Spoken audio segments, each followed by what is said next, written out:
Hello learners, welcome back to my channel Shraddha's Physics. Today we will see the Taylor's expansion.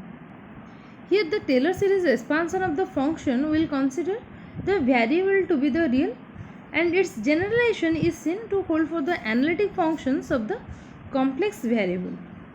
If any analytic function, I will expand an analytic function in an infinite series, then that series is called the Taylor series.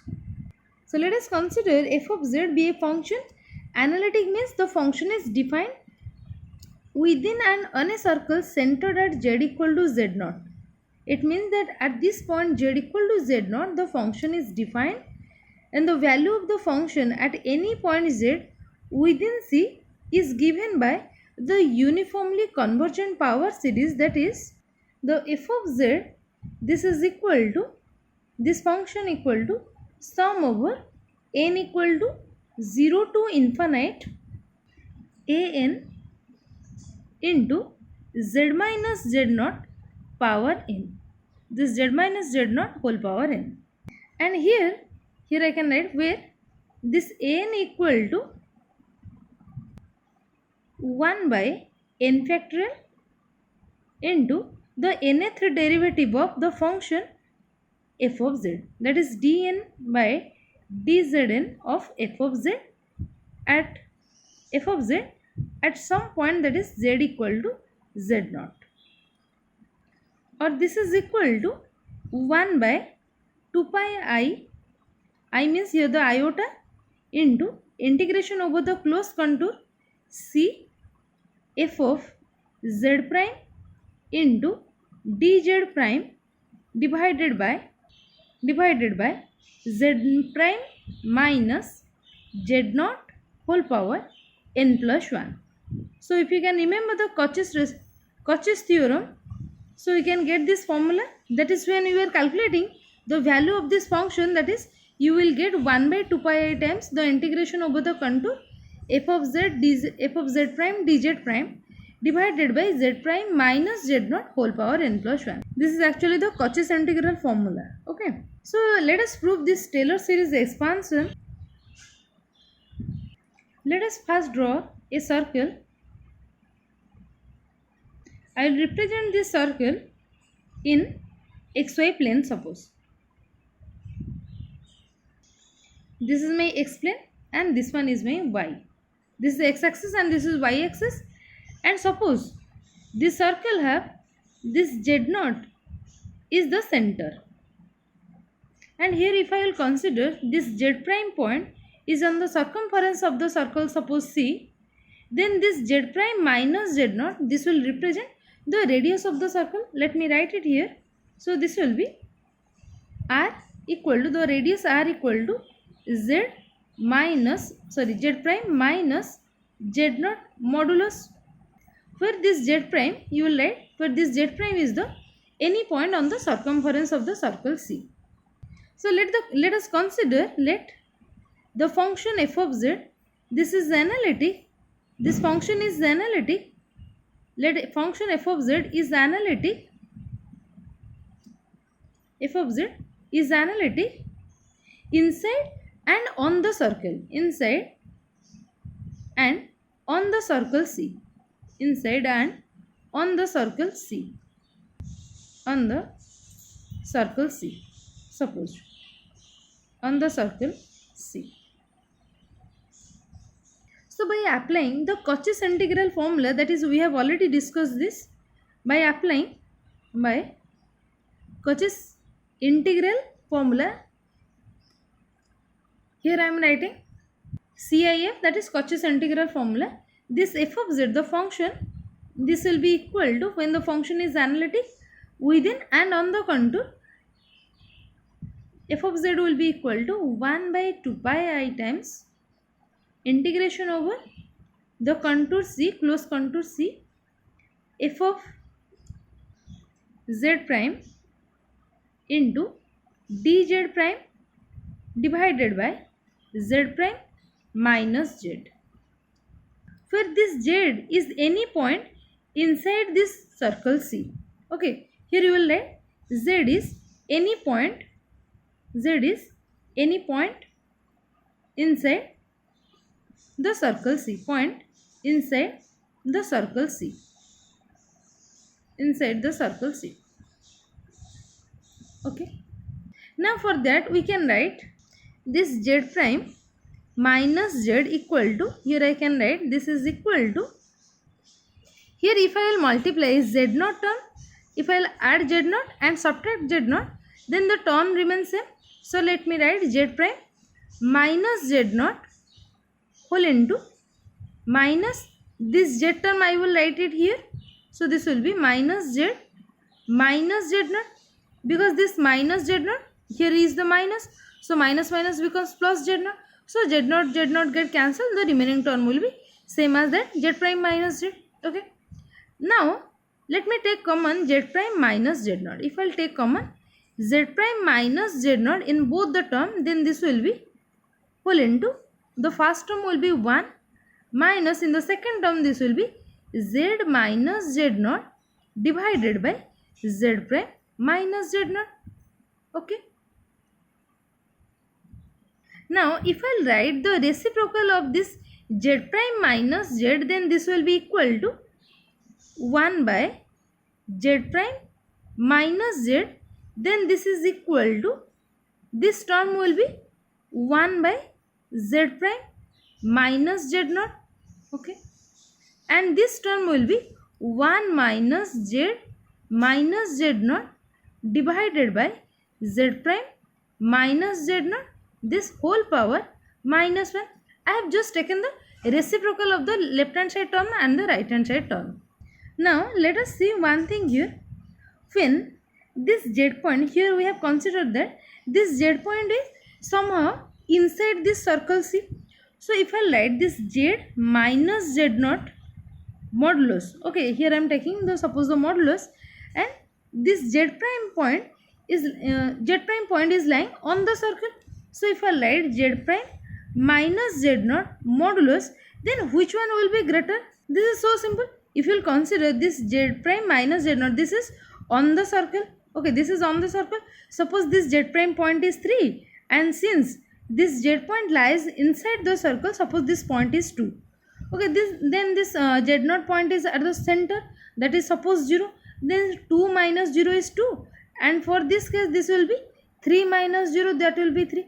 So obviously since it is lies on the circumference of the circle, then Z prime minus Z naught term, this will be greater. So here I can write this Z prime minus Z naught term is larger than that of the Z minus Z naught term. Okay.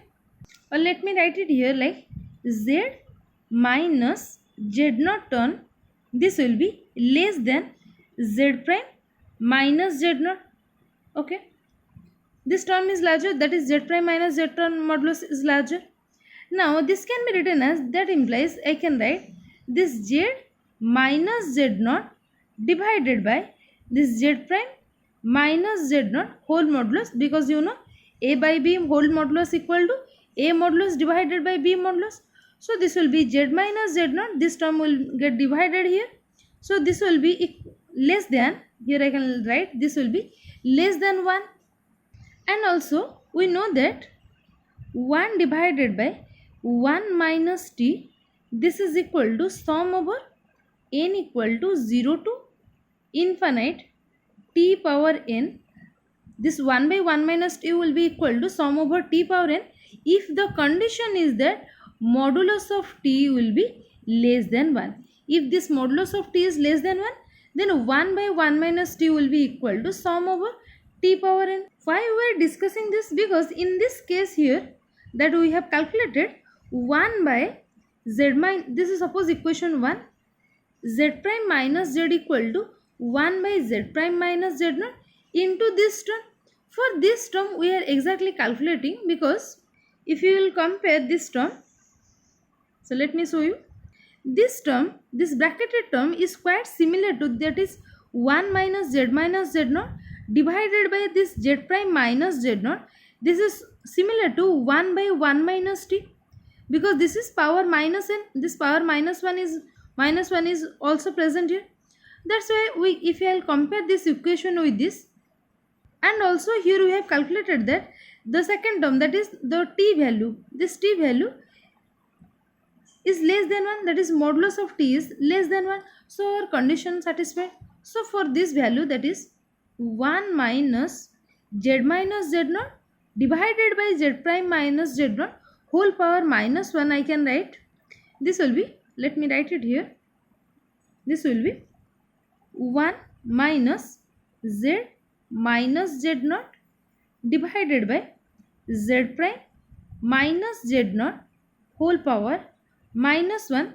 Here I can write it as, this will be sum over, here you can see that this will be sum over t power n, but here t is our the second term, that is sum over n equal to 0 to infinite z minus z naught divided by z prime minus z naught whole power n. Now if I'll put this is suppose equation 2, if I'll put this equation 2 in equation 1, then our final expression, this term is for 1 by z prime minus z. So I can write for 1 by z prime minus z, that is equation 1, it can be written as 1 by z prime minus z. This will be equal to, here you can see 1 by z prime minus z naught term is present, and in this equation 2, this is also z prime minus z naught power n. So if I will write for this second term, that is 1 minus z naught power minus 1, z minus z naught divided by z prime minus z naught whole power minus 1, this value is, our equation 2 will give this value. Then if I multiply this equation 2 with the 1 by z prime minus z naught term, then this will be equal to, here if I write this total term, here this will be sum over n equal to 0 to infinite z minus z naught whole power n, and divided by, this will be z prime minus z naught, this is power n, here this is power n, but in this case in equation 1 you can see here 1 by z prime minus z naught term is also present. So this will be n plus 1. So here the value will be z prime minus z naught power n plus 1. Okay. But what is our main aim? That is, here we have considered that a function is a function f of z which is analytic within the circle and on the circle. For that case, we have represented this f of z equal to this much. F of z equal to this much as per your Cauchy's integral formula. Now we have calculated 1 by z prime minus z term. Okay, we have calculated 1 by z prime minus z term in this equation. This is your equation number 3.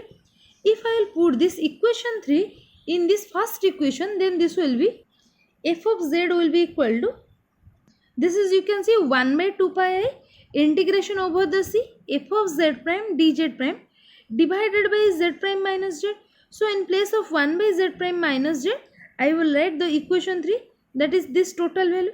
Let me write in the next page. This f of z will be equal to 1 by 2 pi I times the integration over the contour c. Contour c means here it is a circle, f of z prime, and in place of 1 by z prime minus z, here we can write this total part, that is sum over n equal to 0 to infinite z minus z naught whole power n divided by z prime minus z naught whole power n plus 1, okay, into dz prime. If I will arrange this equation, then this will be equal to summation n equal to 0 to infinite z minus z naught whole power n into 1 by 2 pi I times the integration over the closed contour c f of z prime into dz prime divided by z prime minus z naught whole power n plus 1. Okay, simply I have just arranged this equation by taking common, that is by taking summation outside and integration over here. And finally this will be equal to summation over n equal to 0 to infinite z minus z naught whole power n, and if you can remember the Cauchy's theorem, this will be f nth derivative at point z naught divided by n factorial. For this total bracketed term, here I have written fn of nth derivative of f of z at z naught point, that is fn z naught divided by n factorial. Or simply this can be written as, this will be equal to n equal to 0 to infinite summation z minus z naught whole power n. This total term fn of z naught divided by n factorial, this is a subscript n. Okay, this is a n. So what we have calculated, this is the value of f of z. Okay, where this a n will be equal to, if I write this, the value of a n, where this a n, where a n will be equal to fn of z naught divided by n factorial. Also this can be written as, this will be equal to 1 by n factorial into, this is the nth derivative of the function f of z with respect to the dz nth derivative at the point z equal to z naught. Okay, and also you can write this a n equal to 1 by 2 pi I times the integration over the contour C f of z prime into dz prime divided by z prime minus z naught whole power n plus 1. Okay, because you can see here that in place of this term 1 by 2 pi I integration over f of z prime dz prime divided by z prime minus z naught power n plus 1, we have substituted a n value. That's why these are the values of a n. So here we have proved this is the Taylor's expansion. Okay, but in place if I will put this z naught to be 0, then this total series will convert it to the Maclaurin series. That is the Maclaurin series of f of z. But here we will only focus on the Taylor's expansion. We will solve one question on the Taylor series. So basically you have to remember that in case of the Taylor series, the function will be equal to a n z minus summation a n z minus z naught power n, and the condition is that the function should be analytic at this point z equal to z naught point within and on a circle centered at z equal to z naught. Okay, and the condition is where a n equal to 1 by n factorial nth derivative of that function. So let us take one example. Suppose the question is that you have to calculate the Taylor series of the function f of z equal to cos z. Okay,